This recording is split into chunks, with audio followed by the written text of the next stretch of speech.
hari kiamat, seluruh makhluk Allah Subhanahu wa ta'ala, seluruh manusia, bahkan bangsa jin, semuanya berdiri habis dibangkit oleh Allah Subhanahu wa ta'ala.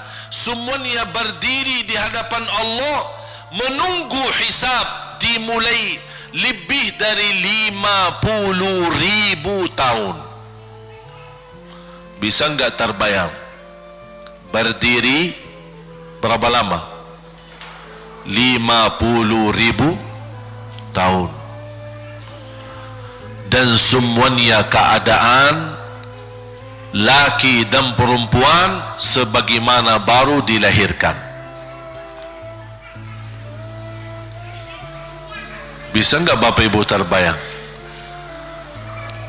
Sekarang mohon maaf, ibu-ibu yang begitu berjilbab, pakaiannya yang rapi dan sopan, Masya Allah, tertib, bersih, make up, cerah mukanya, bisa menarik perhatian. Betul gak? Bagaimana di hari kiamat? Semuanya di satu tempat, disamakan, laki sama perempuan campur, dan semuanya dalam keadaan sebagaimana baru dilahirkan, tidak berpakaian apa-apa. Ketika Rasul menceritakan kepada Siti Aisyah pun kaget. Ya Rasulullah, laki dan perempuan sama-sama. Kefikiran Siti Aisyah kemana? Malu dilihat oleh orang. Apa kata Rasulullah SAW? Wahai Aisyah, di saat itu kesibukan manusia pandang kepada Allah Subhanahu wa ta'ala, menunggu hisab lebih daripada kefikiran yang lain. Bisa enggak terbayang? Saya yakin tidak bisa terbayang. Mohon maaf, apapun kesibukannya, biarpun dahsyat yang menarik perhatian, tetap ada kesempatan masih cuci mata. Betul enggak?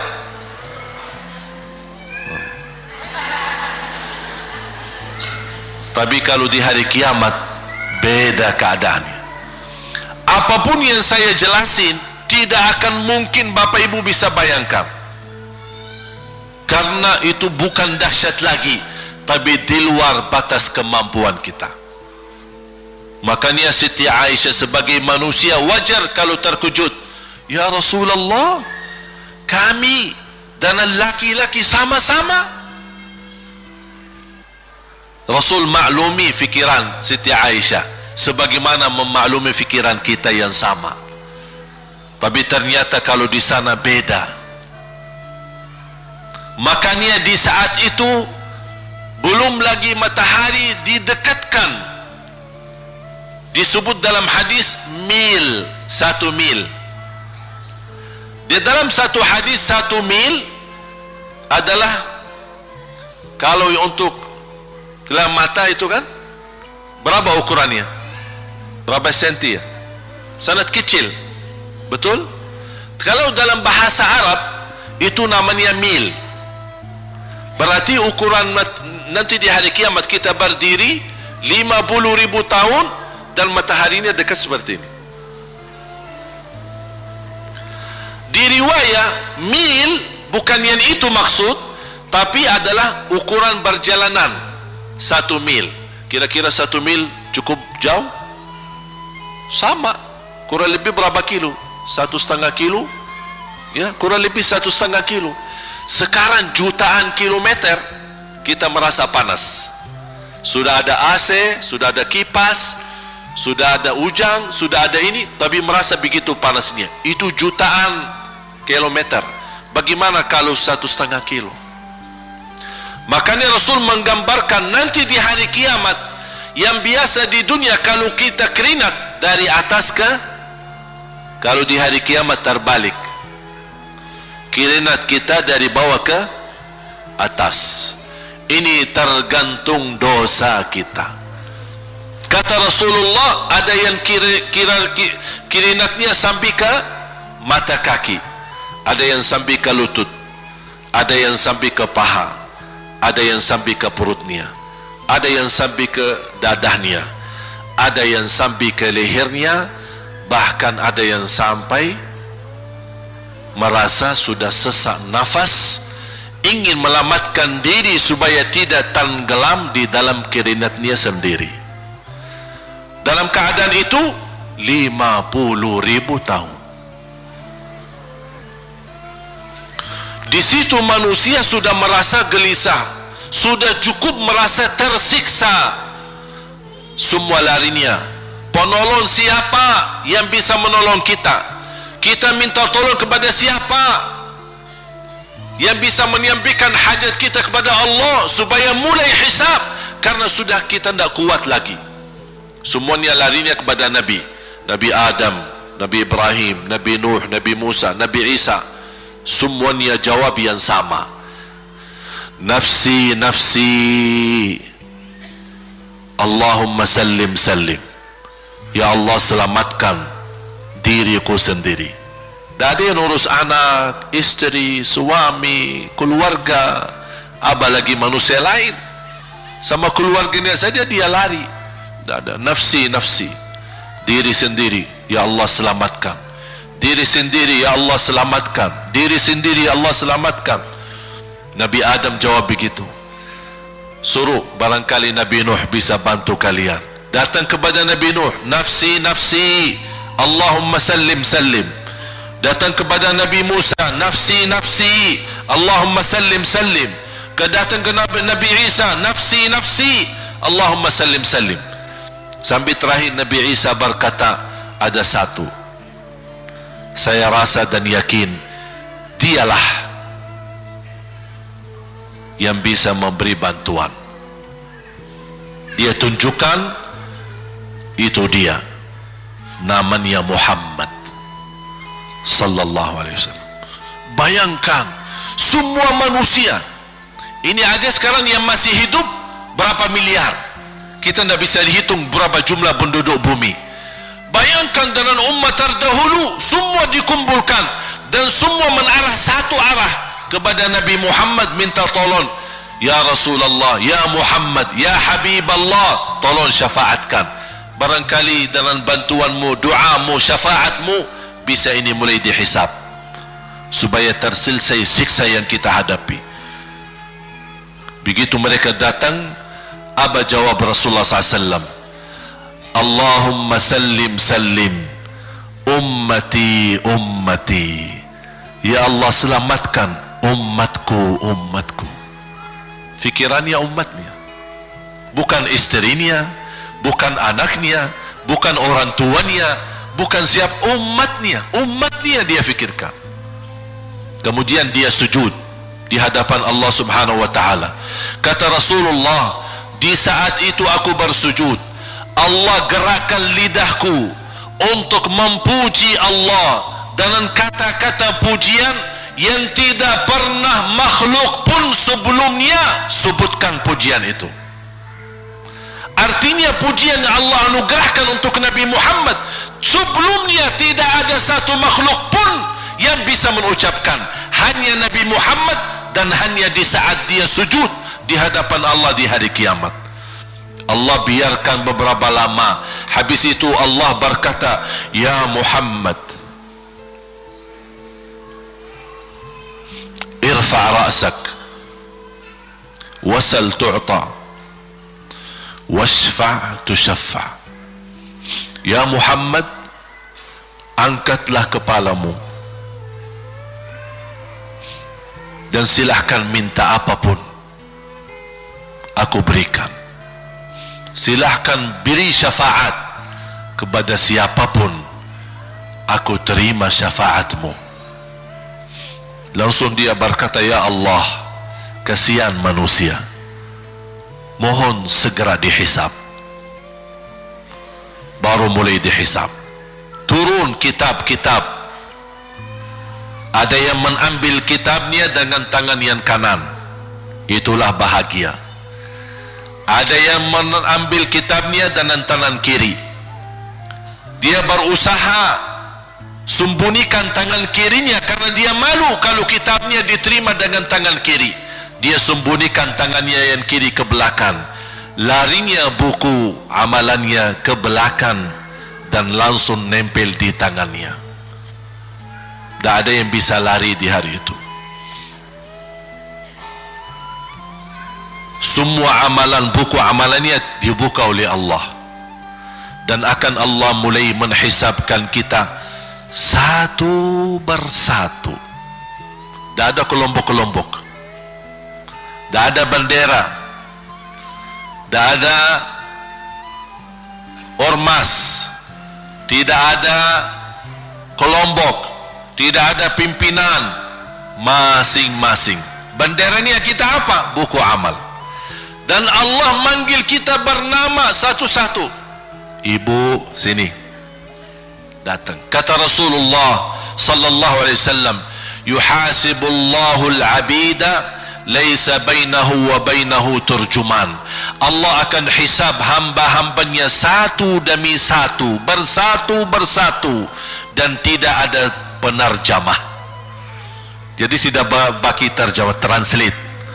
Ya Allah, saya tidak mengerti bahasa Arab, saya tidak mengerti bahasa, ya Allah, gimana ini, saya butuh translate atau beracara supaya bisa bantu saya lulus dari hukum.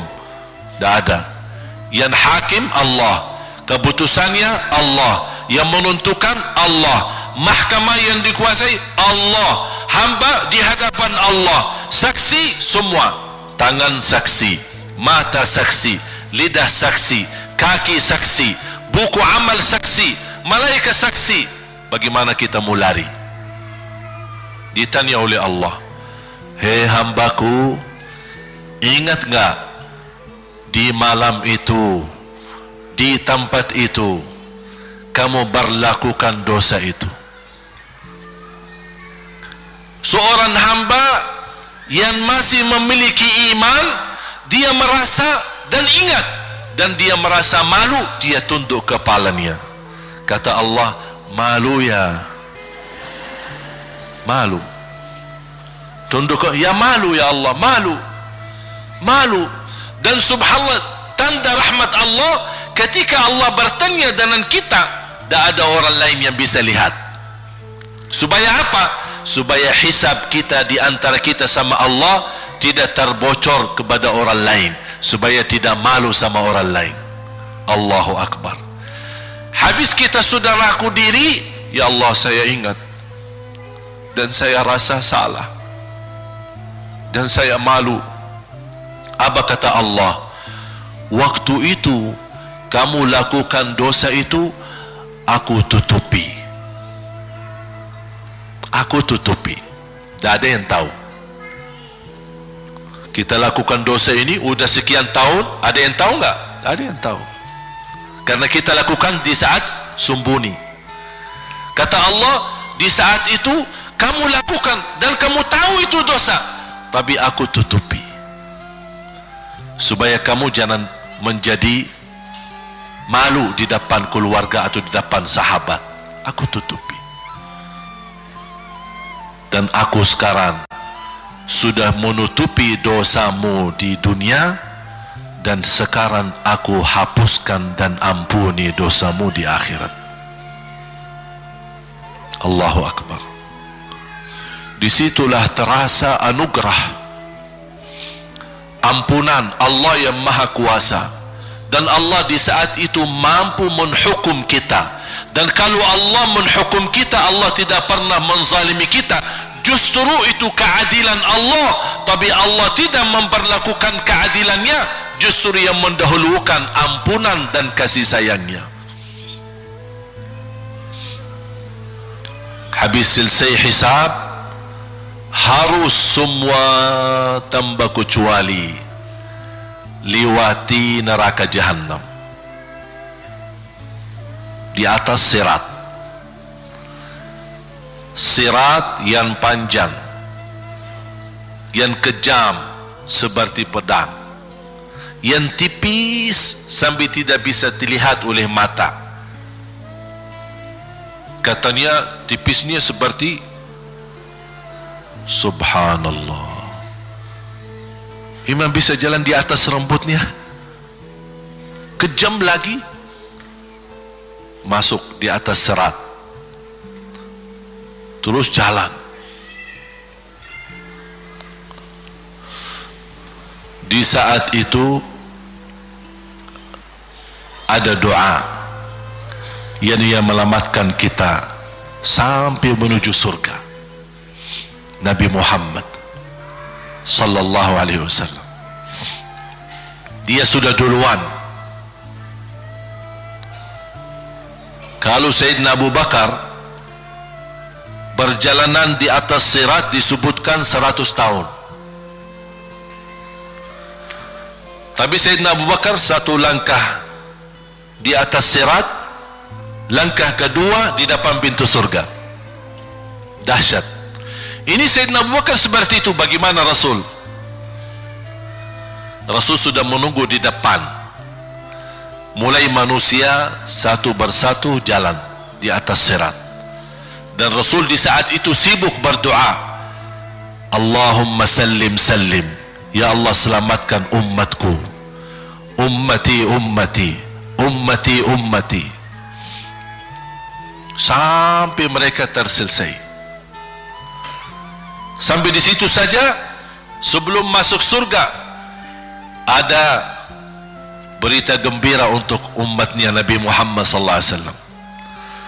Tidak boleh ada yang masuk surga, harus berjumpa dengan beliau dulu, tatap muka, dan disediain minum yang disebut air Al-Kautsar, dan di situ banyak gelas. Tinggal kita ambil gelas dan minum. Begitu kita mau ambil gelas dan minum, datang Rasul, jangan kamu minum langsung dari tanganku sendiri. Barang siapa yang minum dari tanganku tidak akan haus selama-lamanya. Allahu Akbar. Di situ terasa kemuliaan. Begitu kebahagiaan kita bertemu dengan Nabi Muhammad dan bisa langsung minum dari tangan Nabi Muhammad sallallahu alaihi wasallam.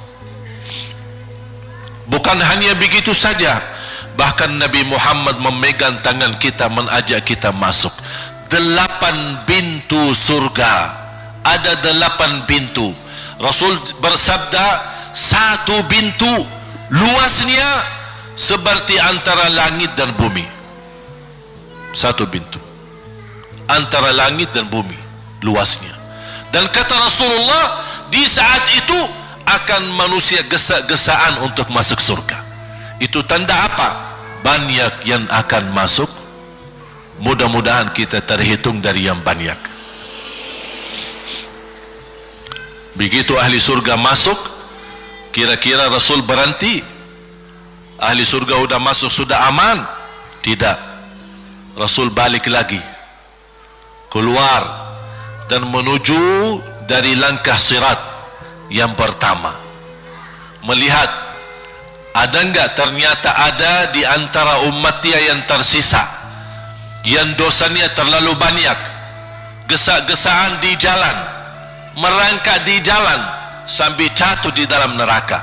Rasul mana mereka? Masuk ke neraka.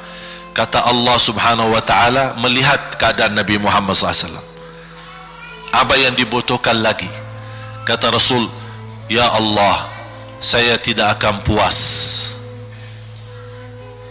masuk surga sampai hamba-hambamu yang ada di neraka, umatku, diselamatkan.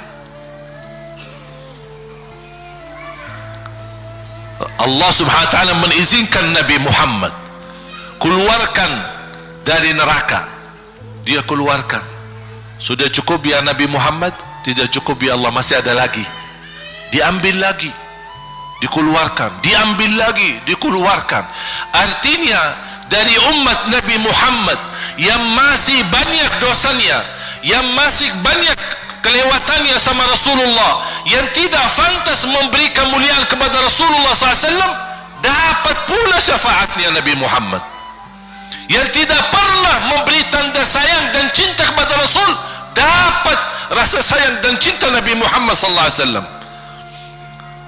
Sambil kata malaikat Jibril, demi Allah saya melihat Nabi Muhammad mengambil manusia dari neraka Jahannam, diselamatkan dari siksa dan membawa mereka ke surga. Kata malaikat Jibril, sambil aku kira tidak ada lagi yang tersisa di neraka Jahannam, saking banyaknya yang dikeluarkan oleh Rasul.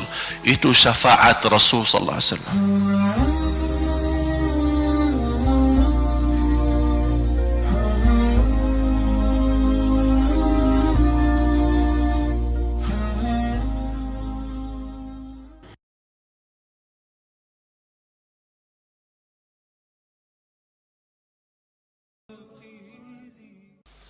Karena di saat hari kiamat seluruh makhluk Allah subhanahu wa ta'ala, seluruh manusia, bahkan bangsa jin, semuanya berdiri habis dibangkit oleh Allah subhanahu wa ta'ala. Semuanya berdiri di hadapan Allah menunggu hisab dimulai lebih dari 50.000 tahun. Bisa enggak terbayang berdiri berapa lama? 50.000 tahun. Dan semuanya keadaan laki dan perempuan sebagaimana baru dilahirkan. Bisa enggak Bapak Ibu terbayang? Sekarang mohon maaf, ibu-ibu yang begitu berjilbab, pakaiannya yang rapi dan sopan, Masya Allah, tertib, bersih, make up, cerah mukanya, bisa menarik perhatian. Betul nggak? Bagaimana di hari kiamat? Semuanya di satu tempat, disamakan, laki sama perempuan campur, dan semuanya dalam keadaan sebagaimana baru dilahirkan, tidak berpakaian apa-apa. Ketika Rasul menceritakan kepada Siti Aisyah pun kaget. Ya Rasulullah, laki dan perempuan sama-sama. Kefikiran Siti Aisyah kemana? Malu dilihat oleh orang. Apa kata Rasulullah SAW? Wahai Aisyah, di saat itu kesibukan manusia pandang kepada Allah subhanahu wa ta'ala, menunggu hisab lebih daripada kefikiran yang lain. Bisa enggak terbayang? Saya yakin tidak bisa terbayang. Mohon maaf, apapun kesibukannya, biarpun dahsyat yang menarik perhatian, tetap ada kesempatan masih cuci mata. Betul enggak?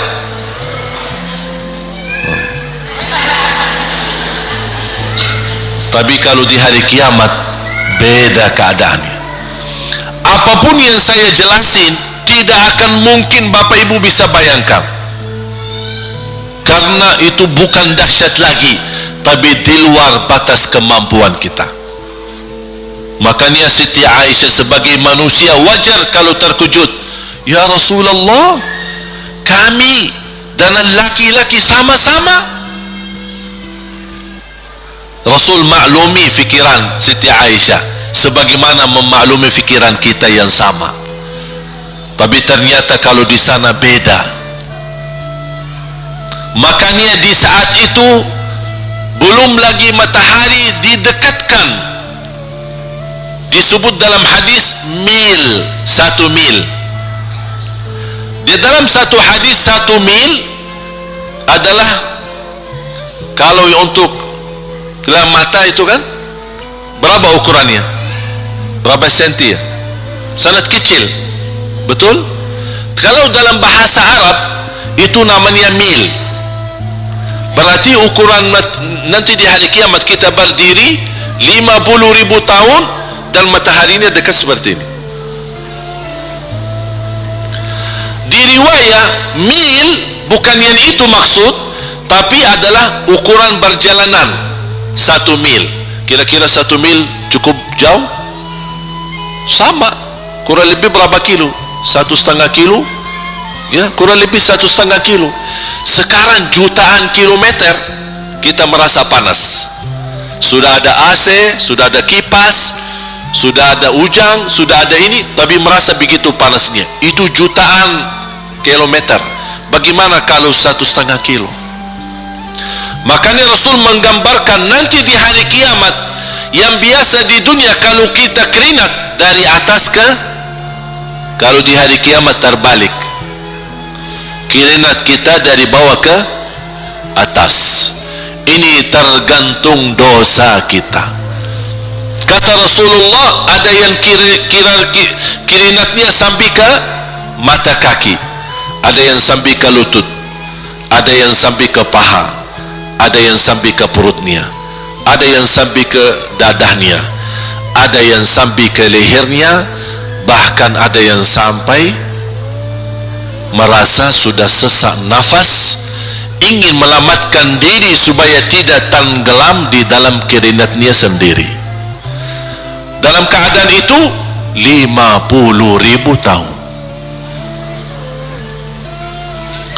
Di situ manusia sudah merasa gelisah, sudah cukup merasa tersiksa. Semua larinya, penolong siapa yang bisa menolong kita? Kita minta tolong kepada siapa yang bisa menyampaikan hajat kita kepada Allah supaya mulai hisab? Karena sudah kita tidak kuat lagi.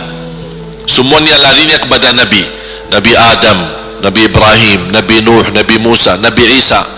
Semuanya jawab yang sama, nafsi nafsi, Allahumma sallim sallim. Ya Allah, selamatkan diriku sendiri. Tak ada yang urus anak, istri, suami, keluarga, apalagi manusia lain. Sama keluarganya saja dia lari. Tak ada, nafsi nafsi, diri sendiri. Ya Allah, selamatkan diri sendiri. Ya Allah, selamatkan diri sendiri. Ya Allah, selamatkan. Nabi Adam jawab begitu. Suruh, barangkali Nabi Nuh bisa bantu kalian. Datang kepada Nabi Nuh, nafsi nafsi, Allahumma sallim sallim. Datang kepada Nabi Musa, nafsi nafsi, Allahumma sallim sallim. Datang ke Nabi Isa, nafsi nafsi, Allahumma sallim sallim. Sampai terakhir Nabi Isa berkata, ada satu, saya rasa dan yakin dialah yang bisa memberi bantuan. Dia tunjukkan, itu dia, namanya Muhammad sallallahu alaihi wasallam. Bayangkan semua manusia ini ada sekarang yang masih hidup berapa miliar, kita tidak bisa dihitung berapa jumlah penduduk bumi. Bayangkan dengan umat terdahulu semua dikumpulkan dan semua menarah satu arah kepada Nabi Muhammad, minta tolong, ya Rasulullah, ya Muhammad, ya Habiballah, tolong syafaatkan. Barangkali dengan bantuanmu, doamu, syafaatmu bisa ini mulai dihisab supaya terselesai siksa yang kita hadapi. Begitu mereka datang, apa jawab Rasulullah SAW? Allahumma sallim sallim, ummati ummati. Ya Allah, selamatkan umatku umatku. Fikirannya umatnya, bukan istrinya, bukan anaknya, bukan orang tuanya, bukan siap, umatnya. Umatnya dia fikirkan. Kemudian dia sujud di hadapan Allah Subhanahu wa ta'ala. Kata Rasulullah, di saat itu aku bersujud, Allah gerakkan lidahku untuk memuji Allah dengan kata-kata pujian yang tidak pernah makhluk pun sebelumnya sebutkan pujian itu. Artinya pujian yang Allah anugerahkan untuk Nabi Muhammad sebelumnya tidak ada satu makhluk pun yang bisa mengucapkan, hanya Nabi Muhammad, dan hanya di saat dia sujud di hadapan Allah di hari kiamat. Allah biarkan beberapa lama, habis itu Allah berkata, ya Muhammad, irfa' ra'sak wasal tu'ta washfa' tushaffa'. Ya Muhammad, angkatlah kepalamu, dan silahkan minta apapun, aku berikan. Silahkan beri syafaat kepada siapapun, aku terima syafaatmu. Langsung dia berkata, ya Allah, kasihan manusia, mohon segera dihisab. Baru mulai dihisab, turun kitab-kitab. Ada yang mengambil kitabnya dengan tangan yang kanan, itulah bahagia. Ada yang mengambil kitabnya dengan tangan kiri, dia berusaha sembunyikan tangan kirinya karena dia malu kalau kitabnya diterima dengan tangan kiri. Dia sembunyikan tangannya yang kiri ke belakang, larinya buku amalannya ke belakang dan langsung nempel di tangannya. Tidak ada yang bisa lari di hari itu. Semua amalan, buku amalannya dibuka oleh Allah, dan akan Allah mulai menghisabkan kita satu persatu. Tidak ada kelompok-kelompok, tidak ada bendera, tidak ada ormas, tidak ada kelompok, tidak ada pimpinan. Masing-masing benderanya kita apa? Buku amal. Dan Allah manggil kita bernama satu-satu. Ibu, sini, datang. Kata Rasulullah sallallahu alaihi wasallam, yuhasibullahu al-abida laisa bainahu wa bainahu turjuman. Allah akan hisab hamba-hambanya satu demi satu, bersatu-bersatu, dan tidak ada penerjemah. Jadi tidak bagi terjemah, translate. Ya Allah, saya tidak mengerti bahasa Arab, saya tidak mengerti bahasa, ya Allah, gimana ini, saya butuh translate atau benacara supaya bisa bantu saya lulus dari hukum. Tidak ada. Yang hakim Allah, keputusannya Allah, yang menentukan Allah, mahkamah yang dikuasai Allah, hamba di hadapan Allah, saksi semua, tangan saksi, mata saksi, lidah saksi, kaki saksi, buku amal saksi, malaikat saksi.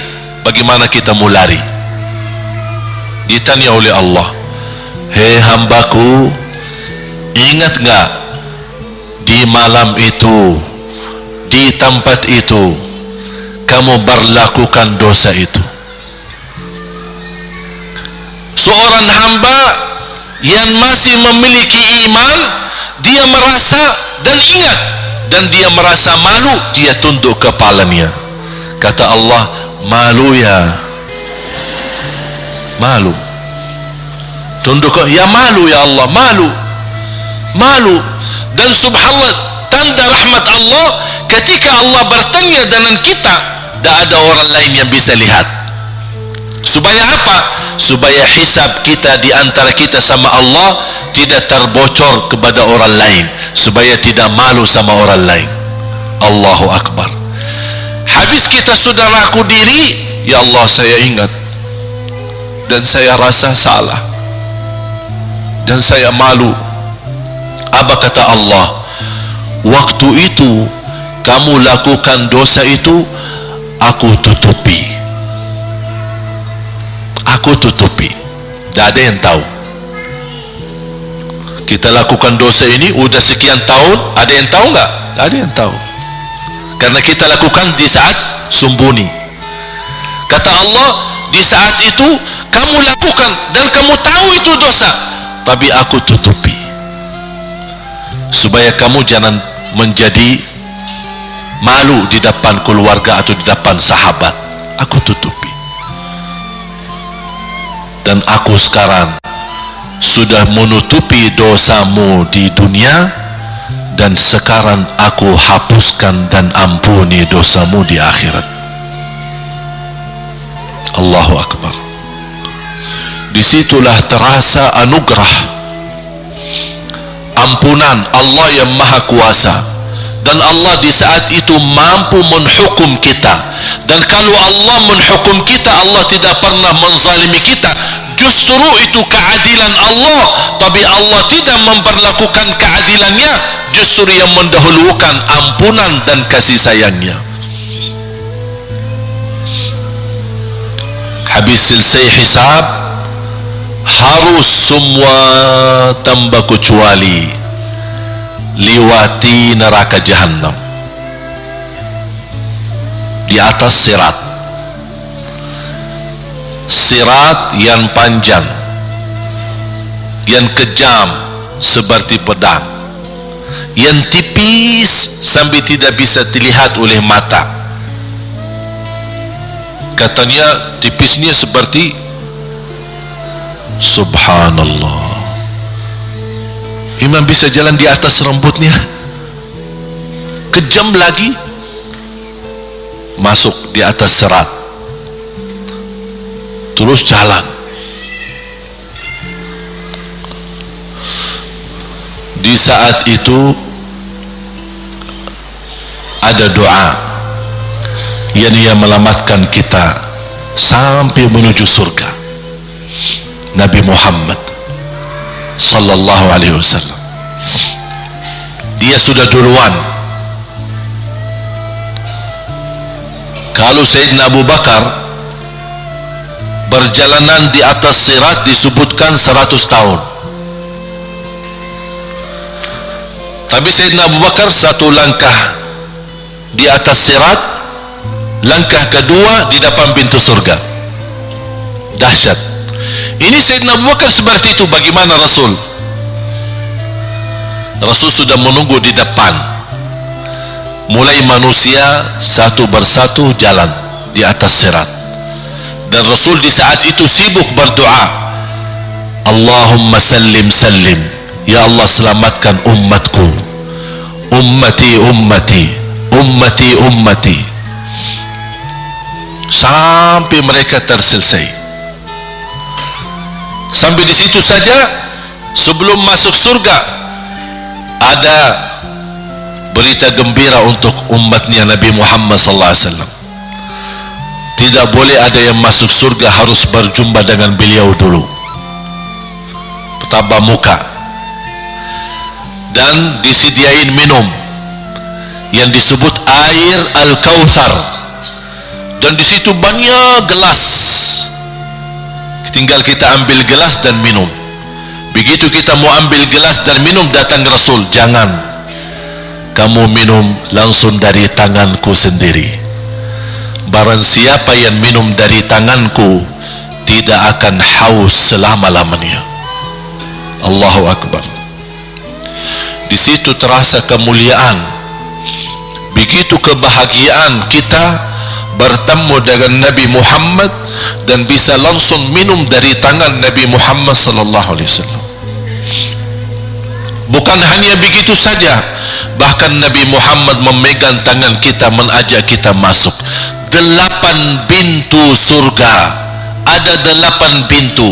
Rasul bersabda, satu pintu luasnya seperti antara langit dan bumi. Satu pintu antara langit dan bumi luasnya. Dan kata Rasulullah, di saat itu akan manusia gesa-gesaan untuk masuk surga. Itu tanda apa? Banyak yang akan masuk. Mudah-mudahan kita terhitung dari yang banyak. Begitu ahli surga masuk, kira-kira Rasul berhenti? Ahli surga sudah masuk, sudah aman? Tidak. Rasul balik lagi, keluar dan menuju dari langkah sirat yang pertama, melihat ada enggak ternyata ada di antara umatnya yang tersisa, yang dosanya terlalu banyak, gesa-gesaan di jalan, merangkak di jalan sampai jatuh di dalam neraka. Rasul mana mereka? Masuk ke neraka. Kata Allah subhanahu wa ta'ala melihat keadaan Nabi Muhammad SAW, apa yang dibutuhkan lagi? Kata Rasul, ya Allah, saya tidak akan puas masuk surga sampai hamba-hambamu yang ada di neraka, umatku, diselamatkan. Allah subhanahu wa ta'ala mengizinkan Nabi Muhammad keluarkan dari neraka. Dia keluarkan. Sudah cukup ya Nabi Muhammad? Tidak cukup ya Allah, masih ada lagi. Diambil lagi, dikeluarkan, diambil lagi, dikeluarkan. Artinya dari umat Nabi Muhammad yang masih banyak dosanya, yang masih banyak kelewatannya sama Rasulullah, yang tidak pantas memberi kemuliaan kepada Rasulullah SAW, dapat pula syafaatnya Nabi Muhammad. Yang tidak pernah memberi tanda sayang dan cinta kepada Rasul, dapat rasa sayang dan cinta Nabi Muhammad SAW. Sambil kata malaikat Jibril, demi Allah saya melihat Nabi Muhammad mengambil manusia dari neraka Jahannam, diselamatkan dari siksa dan membawa mereka ke surga. Kata malaikat Jibril, sambil aku kira tidak ada lagi yang tersisa di neraka Jahannam, saking banyaknya yang dikeluarkan oleh Rasul. Itu syafaat Rasul sallallahu alaihi wasallam.